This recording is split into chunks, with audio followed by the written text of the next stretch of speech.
नमस्कार, स्वागत है आप सभी का। मैं हूं कृतिका और देश का सबसे भरोसेमंद चैनल डीडी न्यूज पर लेकर हाजिर हूं आपका अपना पसंदीदा शो खबरों का सरपंच न्यूज पंच। और इस कार्यक्रम के जरिए हम आप तक हर रोज वो तमाम खबरें पहुंचाते हैं जिन पर रहती है हम सभी की नजर, क्योंकि न्यूज पंच में सिर्फ खबर नहीं बल्कि होती है हर खबर की पूरी पड़ताल।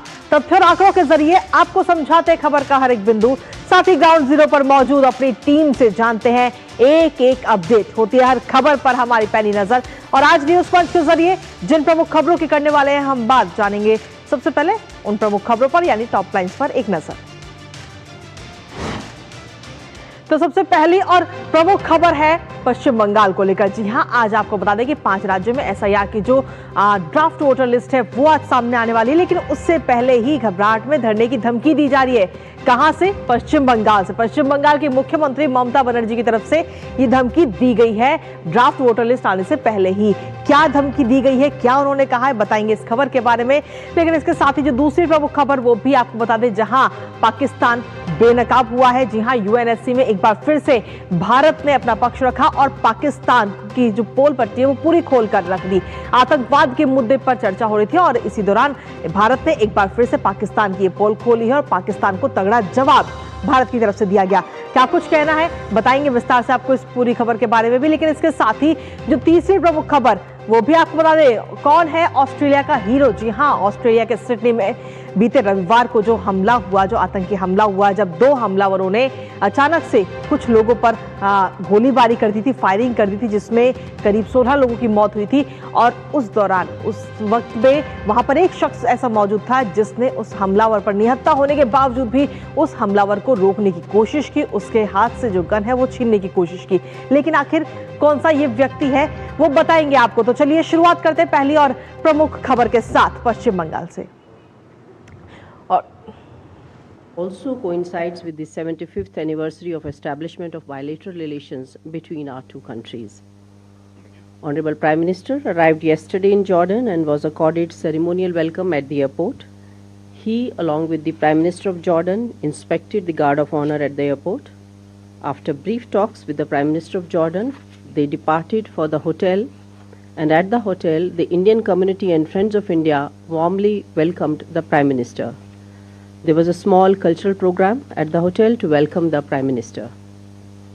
Later in the day, Prime Minister departed for Al Husseiniya Palace. At the palace, he was warmly welcomed by His Majesty King Abdullah II. Prime Minister was accorded a guard of honor at the palace. After this, both the leaders had a one-on-one conversation followed by delegation-level talks. The two leaders exchanged views on bilateral and regional issues of mutual interest. They warmly recalled their previous meetings and telephonic conversations. The Jordan side conveyed their support for India's fight against terrorism and condemned terrorism in all its forms and manifestations. Prime Minister commended the leading efforts by His Majesty on de-radicalization and as a voice of moderation in the Islamic world. Both the leaders also discussed ways to further deepen engagement between both countries. They also discussed the significant cooperation between the countries in the fields of fertilizers, especially phosphates. As you are aware, Jordan is an important supplier of fertilizers to India, especially phosphate fertilizers. Companies on both sides are in discussion for further investment in Jordan to meet growing need for phosphatic fertilizers in India. Our Prime Minister also proposed doubling of bilateral trade to $5 billion in a span of 5 years.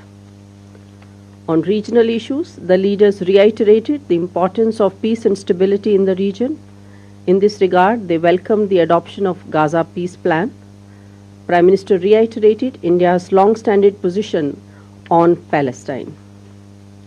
Today, shortly after this briefing, Prime Minister, along with His Majesty King Abdullah II, will jointly address the India-Jordan Business Forum, which will be attended by leading business dignitaries from both sides. A huge delegation has travelled from India for this forum. The forum is expected to witness the participation of high-level business delegations from both sides in areas such as fertilizers, textiles, and many others, where we have existing engagements to new areas of cooperation such as the new and renewable energy, IT, and health sector. Later in the morning, Prime Minister, accompanied by His Royal Highness the Crown Prince, is likely to visit Jordan Museum. The museum showcases the history of the country from around the Old Stone Age to the recent times through several chronological and thematic exhibitions. During the visit, several MOUs and agreements have been finalized between the two sides in the fields of energy, digital technology, water management, culture, and people-to-people connect. The MOU on technical cooperation in the field of new and renewable energy will allow both sides to collaborate in the areas of green hydrogen, grid integration, and capacity building. The MOU on cooperation in the field of water management development was also finalized. Jordan being a water-scarce country, cooperation in this area becomes very important.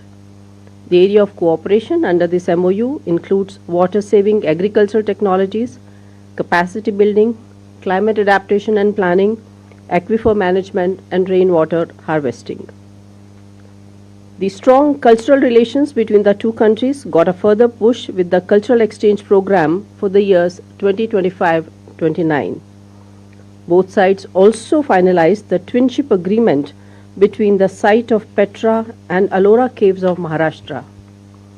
Under this agreement, both sides will collaborate towards promoting and enhancing social relations and cooperate in areas such as tourism and culture. In addition, both the countries also agreed on further collaboration in the field of sharing successful digital solutions by finalizing a letter of intent in the same field. A joint statement will be issued after the visit, the text of which will be available on MEA website. The statement is expected to cover all the areas of bilateral cooperation between our two countries. So, to conclude, I can say that this visit has helped deliver some substantive outcomes, and the rich discussions between the two leaders have helped deepen the trust and mutual respect for each other's core national interest. Thank you so much, and I'll be happy to take a few questions. Okay, we open the floor. Please, we have a question here. Ma'am, I'm Vishal Banisar from Doordarshan. My question is, there's a lot of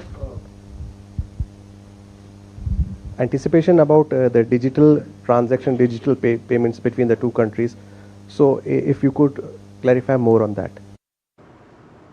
तो विदेश मंत्रालय की तरफ से ये press वार्ता की गई। आपको बता दें, प्रधानमंत्री नरेंद्र मोदी इस वक्त जॉर्डन की यात्रा पर हैं और जॉर्डन की यात्रा के दौरान उनके अभी तक क्या कुछ कार्यक्रम रहे, किस तरीके से उनका भव्य स्वागत वहां पर हुआ और इसके साथ ही किन किन से मुलाकात की है, क्योंकि जानकारी प्रेस वार्ता के दौरान दी गई कि किंग अब्दुल्ला सेकंड से भी मुलाकात प्रधानमंत्री नरेंद्र मोदी की हुई है और साथ ही दोनों देशों के बीच किस तरीके से जो आपसी संबंध है वो और मजबूत हो रहे हैं, क्या कुछ एग्रीमेंट हुए, इसके बारे में भी जानकारी दी गई।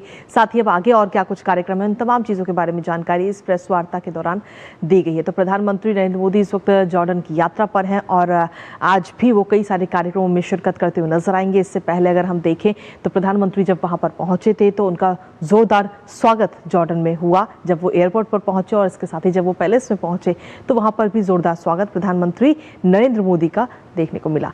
इसके साथ ही वहां पर किंग अब्दुल्ला सेकंड से भी प्रधानमंत्री नरेंद्र मोदी ने मुलाकात की और इससे कहीं ना कहीं दोनों देशों के बीच जो आपसी संबंध है वो भी आगे आने वाले समय में और ज़्यादा प्रकट होते हुए नजर आएंगे, क्योंकि कई सारे एग्रीमेंट भी दोनों देशों के बीच में हुए हैं और आगे भी होने हैं। तो इस पर नज़र हमारी लगातार बनी रहेगी। लेकिन इसी के साथ रुक कर लेते हैं इसी बीच एक बड़ी खबर का। जी हाँ, आपको बता दें कि इस बीच एक बड़ी खबर मिल रही है, जहां लोकसभा में आज नया कानून लाया जाएगा। मनरेगा की जगह ये नया कानून आज लाया जा रहा है। इस वक्त की बड़ी खबर का सीधा रुख कर रहे हैं। लोकसभा में आज नया कानून, जब 11 बजे लोकसभा की कार्रवाई शुरू होगी तो उस वक्त ये नया कानून लाया जाएगा जो कि मनरेगा की जगह लेगा। लोकसभा में 12 बजे के बाद ये नया बिल लाया जाएगा। मनरेगा की जगह ये नया कानून लेगा। हालांकि इसमें कई सारे अहम बदलाव भी किए गए हैं। क्या कुछ है वो बदलाव, वो भी आपको बताएंगे, लेकिन इस वक्त की बड़ी खबर इस वक्त आप तक पहुंचा रहे हैं। लोकसभा में आज मनरेगा की जगह पर एक नया कानून लाया जाएगा, जिस पर हम सभी की नज़र लगातार बनी हुई है। और इसी के साथ चलिए अब रुक कर लेते हैं हम आज के न्यूज़ पंच की पहली और प्रमुख खबर का। तो पहली और प्रमुख खबर आपको बता दें, जहां मतदाता सूची के विशेष गहन पुनरीक्षण यानी SIR के बाद अब आज पश्चिम बंगाल, राजस्थान, गोवा, पुडुचेरी और लक्षद्वीप की प्रारूप मतदाता सूची यानी ड्राफ्ट वोटर लिस्ट आज सामने आएगी। लेकिन ड्राफ्ट वोटर लिस्ट सामने आने से पहले ही पश्चिम बंगाल में मुख्यमंत्री ममता बनर्जी ने धमकी देना शुरू कर दिया है। ममता बनर्जी का कहना है कि अगर किसी का वोट कटा तो वो धरना देंगी। दरअसल जानकारी ये मिली है कि इस बार वोटर लिस्ट से 58 लाख से ज्यादा मतदाताओं के नाम हटने वाले हैं और 58 लाख लोग ये वो लोग हैं जो मृत हैं, लापता हैं या फिर ट्रांसफर कर चुके हैं, स्थानांतरित हैं या फिर फर्जी हैं। अब इन सब के बीच आपको यह भी याद दिला दें कि जब से SIR की ये प्रक्रिया शुरू हुई है तब से घुसपैठियों के बीच भी डर का माहौल है। यहां तक कि कई घुसपैठिए तो भारत छोड़ बांग्लादेश वापस भी जा चुके हैं, जबकि इस प्रक्रिया के बीच कई लोग ऐसे भी पाए गए जो दूसरे देश के थे, उसके बावजूद भी उनके पास में फर्जी आधार कार्ड और वोटर कार्ड उपलब्ध था। जानेंगे लेटेस्ट अपडेट अपने संवाददाता से, लेकिन उससे पहले आपको दिखाते हैं ममता ने दी वार्निंग। तो जी हां, ममता बनर्जी वार्निंग देती हुई नजर आई और कहा कि अगर वोट कटा तो मैं धरना दूंगी, अगर किसी का भी नाम कटता है वोटर लिस्ट से तो मैं धरना दूंगी। CEO कार्यालय सूत्रों से ये बड़ी जानकारी इस वक्त सामने आई है। ममता बनर्जी की तरफ से अब इसे धमकी कहें या चेतावनी समझे ममता बनर्जी, या फिर ये कहें कि वो ड्राफ्ट वोटर लिस्ट आने से पहले ही डर का माहौल उनके अंदर है। 58 लाख से ज्यादा मतदाताओं के नाम हट सकते हैं और ड्राफ्ट वोटर लिस्ट आज प्रकाशित की जाएगी। कुल मिलाकर आपको बता दें कि 5 राज्यों में आज ड्राफ्ट वोटर लिस्ट जो है वो प्रकाशित होने वाली है, जिसमें से एक राज्य पश्चिम बंगाल भी है।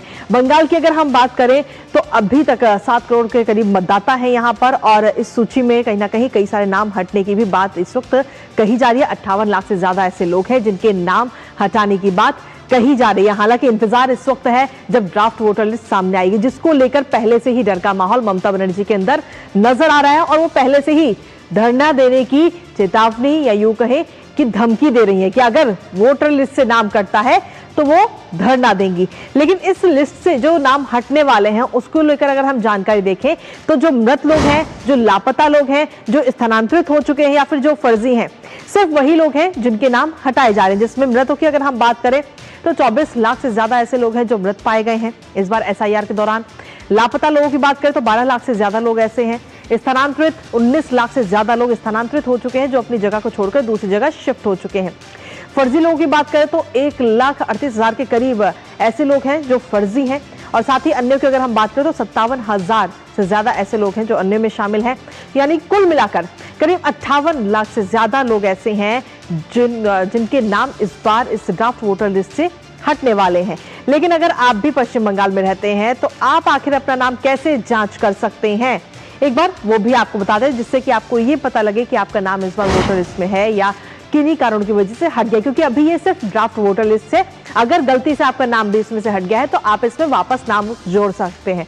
BLO के पास हार्ड कॉपी अभी भी उपलब्ध है और इसके साथ ही करीब 81,000 बूथों की BLO ऐप पर सूची अपलोड कर दी गई है BLO की तरफ से और BLO के पास हार्ड कॉपी भी मौजूद है। लोगों के पास नाम जांचने के लिए कई सारे विकल्प इस वक्त हैं। इलेक्शन कमीशन की वेबसाइट और साथ ही जो BLO ऐप है उस पर भी जो पूरी लिस्ट है, जो सूची है वो मौजूद है, जहां पर आप अपना नाम चेक कर सकते हैं। जो आपका एपिक नंबर है, EPIC नंबर, इसके जरिए आप अपना नाम उसमें वोटर लिस्ट में चेक कर सकते हैं। साथ ही अनुचित तरीके से अगर आपका नाम हट गया है तो आपको फॉर्म 6 भर कर देना होगा, जिसके बाद में जब अगली लिस्ट आएगी तो उसमें आपका नाम एड ऑन कर दिया जाएगा। क्योंकि ये अभी सिर्फ ड्राफ्ट वोटर लिस्ट है, ये फाइनल वोटर लिस्ट बिल्कुल नहीं है। हालांकि कुछ लोग इसे फाइनल वोटर लिस्ट भी समझ रहे हैं, लेकिन आपको बता दें कि ये अभी सिर्फ ड्राफ्ट वोटर लिस्ट है। अगर कोई खामियां इसमें होती है या गलती से अगर आपका नाम कट गया है या आपका नाम बदल गया है या फिर आपके फादर का नाम या कोई और इसमें अगर आपको चेंजेस कराने हैं तो आप अभी उसके लिए चेंजेस करा सकते हैं। ये अभी फाइनल वोटर लिस्ट नहीं है। लेकिन उससे पहले कहीं ना कहीं पश्चिम बंगाल की मुख्यमंत्री ममता बनर्जी इस तरीके की धमकी दे रही है कि अगर वोटर लिस्ट से नाम कटता है तो वो धरना देंगी। हमारे साथ हमारे सहयोगी सौरभ दत्ता इस वक्त जुड़ गए हैं कोलकाता से, सीधा उनका रुख करेंगे ताजा अपडेट के लिए। सौरभ, सीधे तौर पर देखें तो कहीं ना कहीं ये जरूर नजर आता है कि पश्चिम बंगाल में अभी SIR की जो ड्राफ्ट वोटर लिस्ट है वो भी सामने नहीं आई, उसके बावजूद भी उससे पहले ही कहीं ना कहीं डर का माहौल ममता बनर्जी के अंदर है। कृतिका, देखिए, जिस घड़ी का इंतजार था वो घड़ी आ चुका है। ड्राफ्ट रोल पब्लिश हो चुका है और जो साधारण जो वोटर्स है, जो मतदाता है, वो ECI के वेबसाइट से या फिर अपने मोबाइल ऐप से वो ड्राफ्ट रोल देखना शुरू कर दिए हैं। अभी बंगाल के तो घर घर में यही चल रहा है कि अपना नाम है या नहीं है, लेकिन इसके साथ इसको लेके राजनीति की पारा भी चढ़ा हुआ है, क्योंकि लास्ट जो पब्लिक रैली किए थे ड्राफ्ट रोल पब्लिश के बाद सीएम ममता बनर्जी ने कृष्णनगर में उस मंच से उन्होंने साफ कह दिया था कि एक भी अगर एक वोटर का नाम अगर कटा तो वो धरने पर बैठ जाएगी। अभी ये कितना प्याले और होठ के बीच में कितना अंतर है वो भी देखना पड़ेगा, क्योंकि पहले तो वो लोग कह रहे थे कि एक भी वैध वोटर का नाम कटा तो वो दिखा देंगे कि प्रोटेस्ट क्या होता है, एजिटेशन क्या होता है। तो अब देखना है कि इस 58,20,898 लोगों को लेकर टीएमसी का रवैया क्या है, टीएमसी का स्टैंड क्या है। बूथ वाइज उनका जो बीएलएज है, जो पार्टी वर्कर्स है, वो गणित बिठा रहे हैं कि किसका कितना कटा है, किस बूथ में उनका कितना नुकसान हुआ है।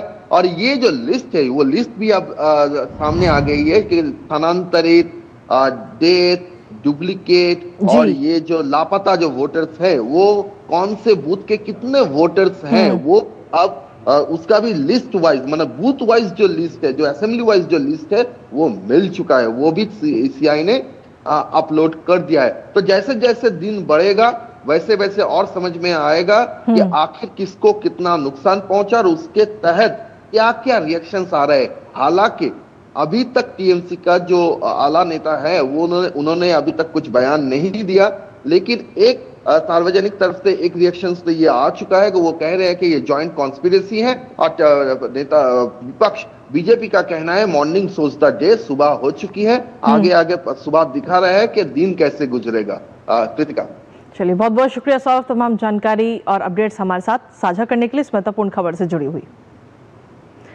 और इसी के साथ चलिए अब रुक करते हैं न्यूज पंच में हमारी अगली महत्वपूर्ण खबर का, जहां आपको बता दें कि 22 अप्रैल को पहलगाम में आतंकवादियों ने 26 लोगों की हत्या कर दी थी। और इस घटना के बाद भारतीय सशस्त्र बलों ने ऑपरेशन सिंदूर के तहत आतंकी ठिकानों को तबाह कर दिया था। अब एनआईए ने आरोपियों के खिलाफ चार्जशीट दाखिल की है। पहलगाम आतंकी हमले के लगभग 8 महीने बाद राष्ट्रीय जांच एजेंसी ने एक बड़ा खुलासा करते हुए 7 आरोपियों के खिलाफ ये चार्जशीट दाखिल की है। इसमें 5 संदिग्ध, 2 आतंकी संगठन, पाकिस्तान स्थित लश्कर-ए-तैयबा LET और साथ ही द रेजिडेंट फ्रंट TRF इसमें शामिल है। एनआईए की 1597 पन्नों की ये चार्जशीट में पाकिस्तान की साजिश, आरोपियों की भूमिका और सहायक साक्ष्यों का भी जिक्र एनआईए ने किया है। और एनआईए की इस चार्जशीट में और क्या कुछ है बताएंगे आपको, साथ ही लेटेस्ट अपडेट जानेंगे अपने संवाददाता से। उससे पहले आपको दिखाते हैं पहलगाम हमले में चार्जशीट दायर। तो 1500 से ज्यादा पन्नों की ये चार्जशीट दायर की गई। आतंकी हमले में एनआईए ने ये चार्जशीट दाखिल की है। पहलगाम हमले को लेकर के 8 महीने बाद ये चार्जशीट दाखिल की गई है। जम्मू के स्पेशल कोर्ट में एनआईए ने ये चार्जशीट दायर की है, जिसमें कई चीजों का खुलासा एनआईए की तरफ से किया गया है। 1597 पेज की ये चार्जशीट, जिसमें कई सारे बड़े खुलासे किए गए, पाकिस्तान की तरफ से किस तरीके से साजिश रची गई इस पूरे हमले की, उसका भी जिक्र इस चार्जशीट के अंदर है। साथ ही पाकिस्तान में जो स्थित आतंकवादी संगठन है लश्कर-ए-तैयबा और TRF, उसके खिलाफ ये चार्जशीट, इस चार्जशीट में इन दोनों संगठनों का भी नाम शामिल है।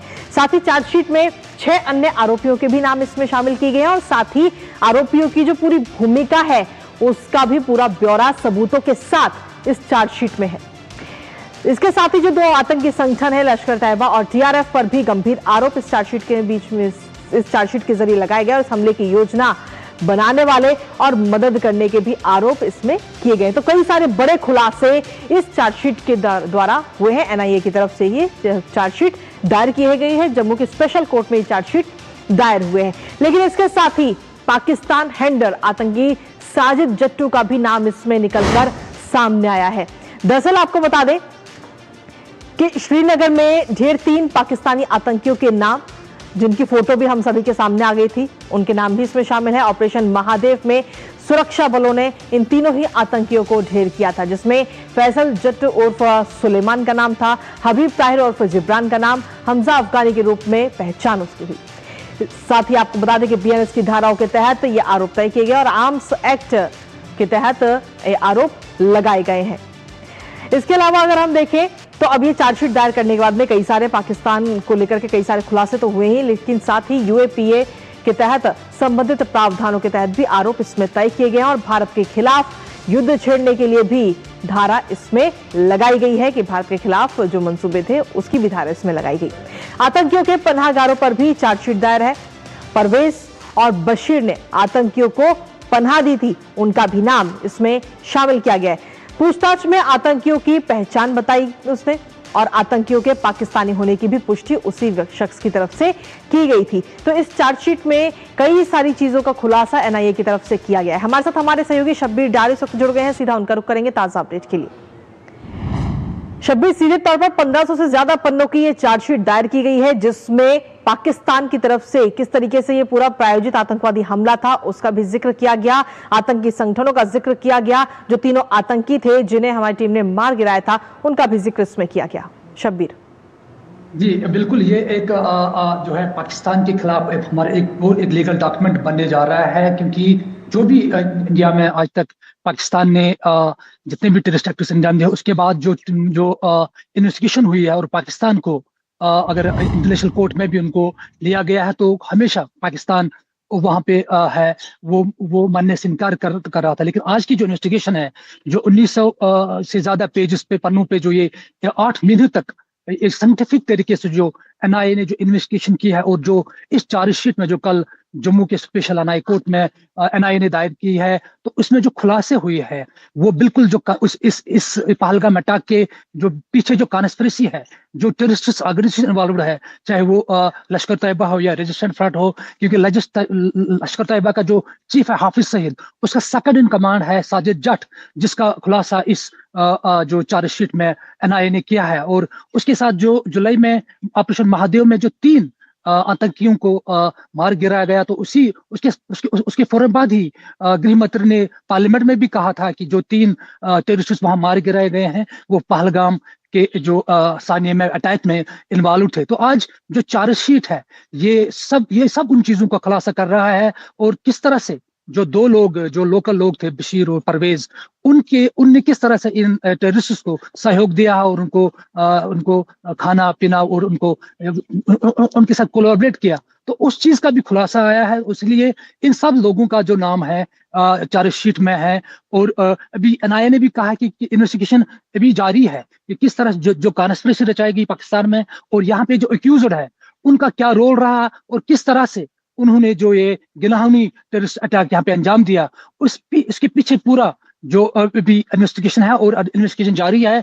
5 जनवरी को फिर से एनआईए जो है इस केस के चलते स्पेशल कोर्ट की एनआईए कोर्ट में फिर से एक बहस होगी, जिसमें ये जो पूरी कॉन्स्पिरेसी है, एक्यूजर का रोल जो है और किस तरह से पाकिस्तान ने ये जो टेररिस्ट अटैक इंडिया में करवाया उसके एक बहस होगी और पूरा जो खुलासा होगा और ज्यादा डिटेल्स हैं वो 5 जनवरी को निश्चित तौर पर एनआईए कोर्ट के सामने लाई जाएगी। लेकिन ये बिल्कुल एक फुल प्रूफ केस है पाकिस्तान के खिलाफ और किस तरह से जो है यहाँ पे भारत में कश्मीर में उन्होंने जो अटैक करवाया है और किस तरह से हाफिज सईद से लेके साजिद जट तक वहां जो दोनों हैंडलर्स है उन्होंने किस तरह से कॉन्स्पिरेसी रचाई और किस तरह से यहाँ पे जो पाकिस्तानी 3 टेररिस्ट है उन्होंने ये पहलगाम में कुछ लोकल सहयोगों से वो अंजाम दिया। और उसके बाद जो ऑपरेशन महादेव में जो 3 लोगों को मार गिराया गया, वहां पे जो मटेरियल फोर्सेस के हाथों आया है, कुछ फोन्स जो है मिले हैं और बाकी कुछ डिजिटल इक्विपमेंट मिले हैं, वो एनआईए ने उन चीजों से भी जो है इन्वेस्टिगेशन को आगे लिया और एक फुल प्रूफ केस पाकिस्तान के खिलाफ इस वक्त एनआईए ने बनाया है। चलिए, बहुत बहुत शुक्रिया शब्बीर, तमाम जानकारी और अपडेट्स हमारे साथ साझा करने के लिए, इस महत्वपूर्ण खबर से जुड़ी हुई। और इसी के साथ फिलहाल न्यूज पंच मुझे और हमारी पूरी टीम को दीजिए अनुमति। दोपहर 2 बजे फिर होगी आपसे मुलाकात कुछ और महत्वपूर्ण खबरों के साथ। तब तक के लिए नमस्कार।